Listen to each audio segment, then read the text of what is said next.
মাশরাফি বিন মুর্তজার বোলিং তোপে বিকেএসপিতে গাজী গ্রুপকে ২৯ রানে হারিয়েছে আবাহনী লিমিটেড। জহুরুল ইসলাম অমির সেঞ্চুরিতে ৬ উইকেটে ২৮৬ রান তোলে আবাহনী। জবাবে ইমরুল কায়েসের সেঞ্চুরির পরও ২৫৭ রানেই গুটিয়ে যায় গাজী গ্রুপ ক্রিকেটার্স।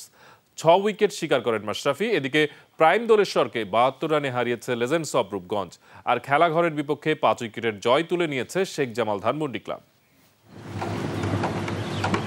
লিস্ট এতে চতুর্থবারের মতো ৬ উইকেট শিকারের দিনে আবাহনীকে ষষ্ঠ জয় এনে দিয়েছেন মাশরাফি। এই ফরম্যাটে এখন সর্বোচ্চ ৬ উইকেট শিকারীদের তালিকায় তৃতীয় স্থানে নড়াইল এক্সপ্রেস। তার উপরে আছেন আব্দুর রাজ্জাক আর মোহাম্মদ শরীফ। তবে মাশরাফির বল হাতে রুদ্রমূর্তির দিনে ২২ গজে দাপট দেখিয়েছেন ব্যাটসম্যানরাও। শুরুতে ব্যাট করতে নেমে জহুরুল ইসলামের সেঞ্চুরিতে ভর করে লড়াকু পুঁজি পায় আবাহনী। ওপেনিংয়ে নেমে জহুরুল আউট হন শেষ ওভারে। লিস্ট এ ক্যারিয়ারের চতুর্থ সেঞ্চুরি হাঁকানোর দিনে ১৩৮ বলে খেলেন ১৩০ রানের ঝকঝকে ইনিংস। তার সঙ্গে মোসাদ্দেক সৈকতের ৭১ রানে ৬ উইকেটে ২৮৬ রানের সংগ্রহ গড়ে আবাহনী।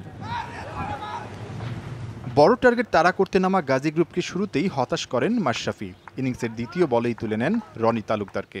এরপর এক পাশ থেকে উইকেট তুলে গাজীকে চাপে রাখলেও বাধা হয়ে দাঁড়ান ইমরুল কায়েস।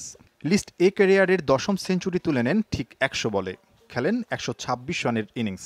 তবে মাশরাফির ৪৬ রানে ৬ উইকেট শিকারে ২৫৭ রানেই থামতে হয় গাজীকে। এদিকে মিরপুরে প্রাইম দোলেশ্বরের বিপক্ষে সহজ জয় পেয়েছে লেজেন্ডস অব রূপগঞ্জ।